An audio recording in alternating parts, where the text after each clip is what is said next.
Las minas de oro que rodean las poblaciones de Río Sucio y Marmato se han venido explotando sin interrupción desde los tiempos prehispánicos hasta hoy. Los aborígenes abrían socavones utilizando macanas endurecidas al fuego y extraían el mineral en canastos y lo trituraban en pilones de piedra. Luego separaban el oro, lavando el mineral en bateas de arcilla o madera. Después de la independencia, se presentó la fiebre del oro en la región de Marmato, Supía y Río Sucio. Por la relación con Inglaterra, en este nuevo furor de la minería, llegaron la casa de Goldsmith, la Western Andes Mining, entre otros. Las nuevas compañías introdujeron ingenieros europeos y la técnica, lo que incrementó la extracción del mineral. Pero el auge del oro mostró un problema que se venía presentando desde finales del siglo XVIII y es el desequilibrio entre minería y agricultura. Era necesario producir alimentos baratos para la minería, pues el sector necesitaba maíz, plátano, yuca, panela, aguardiente, tabaco y carne. Este fenómeno estimuló la creación de muchos pueblos y de esta manera toda la zona quedó cruzada por caminos de herradura, caminos que fueron sembrados de fondas y posadas y visitadas por arrieros que compraban los productos de las fincas y vendían herramientas, ropa y cachivaches. De este modo, el pueblo de Rosario en Río Sucio Caldas quedó vinculado económicamente a la rica región minera de Marmato, Supía y Río Sucio.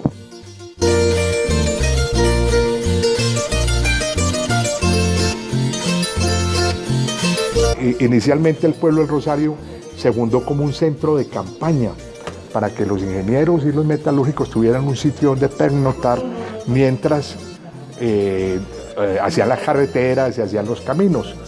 Entonces inicialmente el pueblo del Rosario fue un pueblo de campaña donde se encontraban los ingenieros, los metalúrgicos y las personas que tenían mucho que ver con la instauración de la hacienda minera, que era un nuevo modelo de la explotación del oro que se dio en 1815, antes de la fundación de Río Sucio, en esta región de ahora del Viejo Caldas.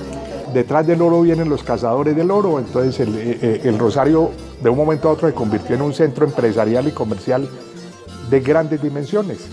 Se dice que el Rosario en un momento dado tuvo más de 600 habitantes, porque llegaban allí los buscadores de oro, llegaban allí los comerciantes, llegaban allí mucho tipo de personas. Además de eso, llegaban algunas tribus indígenas, como los chamíes, o los sopías, o los alcermas, o tantas tribus que hay en esta región, a negociar las pepas de oro por perros, por anís, por sal y por mantas. O sea, por mantas que era de la cultura quimbaya, por eso hablamos primeramente de la cultura quimbaya. Ellos negociaban, entregaban las pepas de oro y se llevaban a modo de trueque todo este tipo de elementos que necesitaban. Entonces, llegó entre esa cantidad de personas que llegaron al Rosario, vamos a destacar dos personajes fundamentales. Uno de ellos se llamaba don Rafael Tascón. Don Rafael Tascón venía del Cauca. Creo que don Rafael todavía tiene familia en este sector del país. Venía del Cauca y don Rafael llegó básicamente a negociar con oro. El hombre se convirtió en uno de las personas más adineradas de esta región.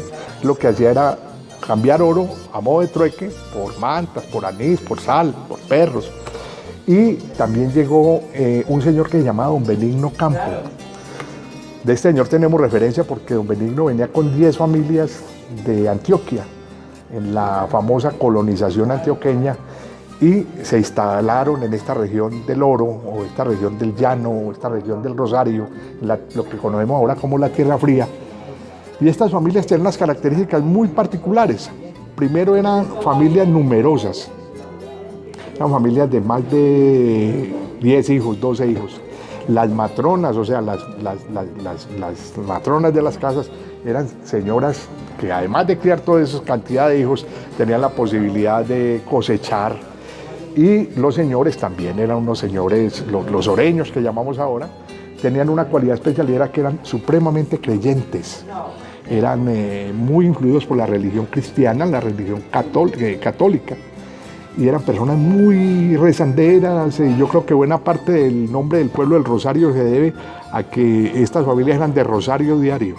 O sea, eran personas que hacían rosario diario. Bueno, yo creo que de ahí fue una de las posibilidades de haber sacado el nombre del Rosario.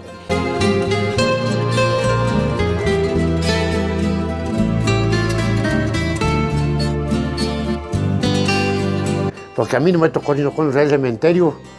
Cuando yo pues ya me conocí que estaba escuelerito, me tocó el cementerio, que era pues todo, común y corriente, pues cruces, lápidas, flores y todo.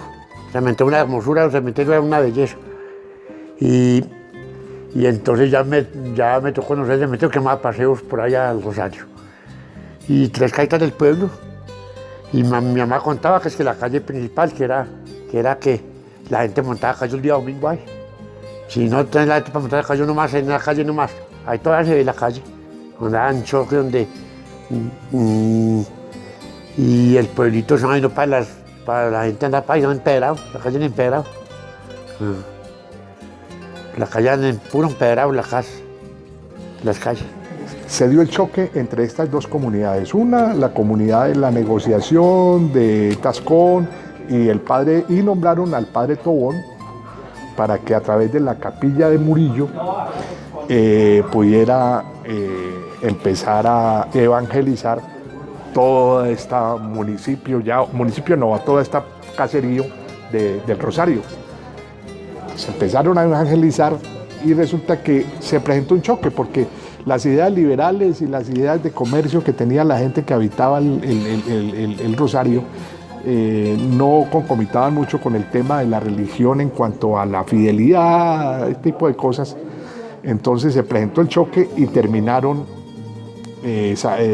entrando en cólera el padre Tobón y terminó lanzando una maldición sobre el pueblo del Rosario.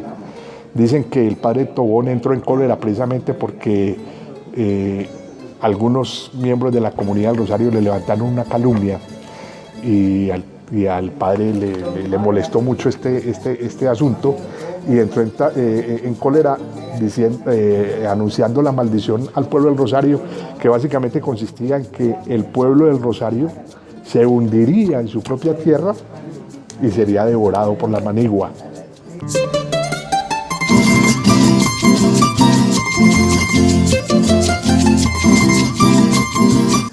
Pues ese pueblo se acabó por una maldición de un señor cura. O sea, que pues, los curas eran gente tan, peor dicho, como tan católica, digámoslo así. Y esa gente es que, mejor dicho, y entonces comenzaron la comunidad del curita con mujeres como había zona y todo. Y entonces ya comenzaron la comunidad del curita con mujeres de prostitución. Entonces el curita ya se enojó y ya le hizo una maldición al pueblo. Que en Lagunas había caído pueblo y en Lagunas quedó.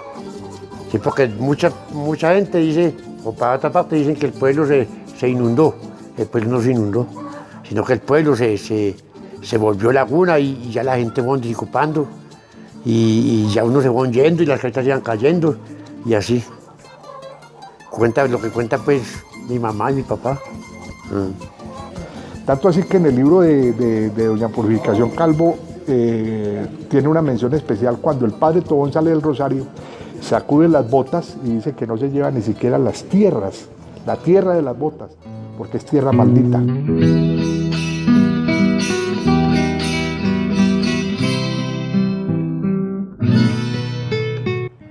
Pues hombre, se cree pues que aquí existió un pueblito, ¿cierto? Llamado El Rosario, que la gente vivía de unos ingresos de la arriería y de la minería.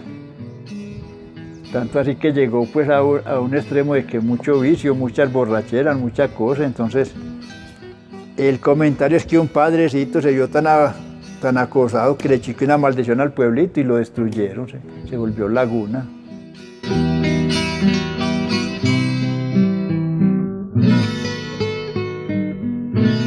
La presión que tenía el pueblo del Rosario por la colonización paisa y por el clero de la época llevó a que tomaran la decisión las autoridades de la época de fundar a Río Sucio en 1819 como un centro político y comercial más importante de la región. O sea que cuando hablamos de que el Rosario fue el precursor de la fundación de Río Sucio, tenemos ese fundamento, José. Esto es muy visitado por la gente, vienen a caminar, a distraerse por acá, muy sano. ¿Qué ha escuchado usted de Ciudad Perdida? No, que era un pueblito y que se llamaba El Rosario y que de un momento a otro pues, que lo volvieron un lagunero.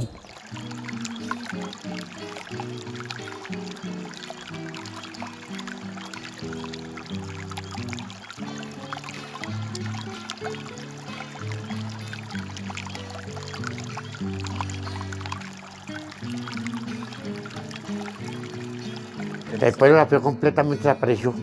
Y como dijo el curita que en Lagunas tenía necesidad de pueblo, y en Lagunas quedó, porque el pueblo está en Lagunos, donde está el pueblo. Entonces digo que estábamos en la capillita donde está la capilla, donde está la virgencita ahora.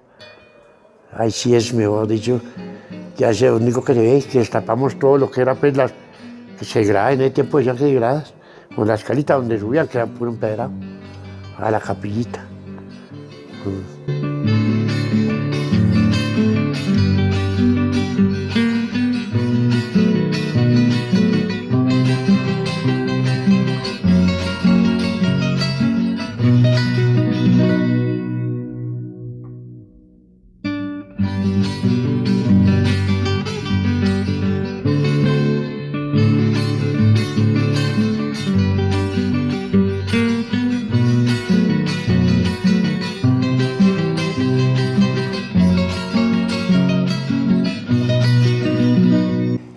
Desde el punto de vista económico fue el precursor de la fundación de Río Sucio, llamamos que puede ser el precursor porque definitivamente se había convertido en el sector más importante de desarrollo económico, pero a raíz de esta situación con el clero y con sus ideas libertarias terminó siendo un pueblo olvidado y a raíz de eso pues el pueblo de Río Sucio surgió como municipio y salió adelante.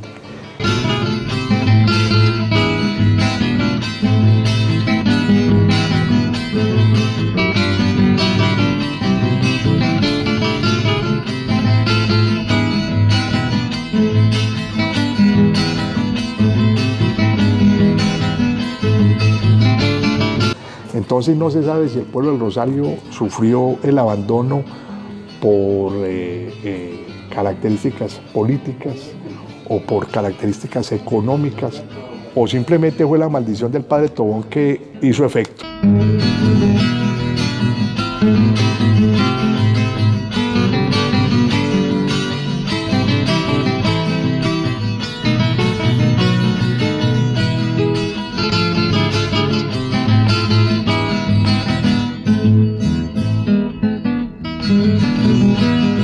Porque definitivamente estos aportes de tipo fílmico son los que quedan para la historia, para que no olvidemos nuestras raíces, de dónde venimos y para que podamos comprender para dónde vamos en este país.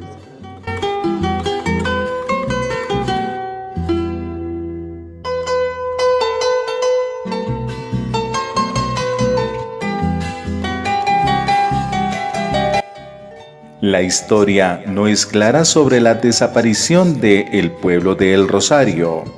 No se sabe si fue por la maldición del padre Tobón o la creación de mejores vías de acceso al municipio de Río Sucio, lo que produjo la desaparición de este caserío. Lo único cierto es que el pueblo de El Rosario permanecerá por siempre como patrimonio cultural de Río Sucio Caldas.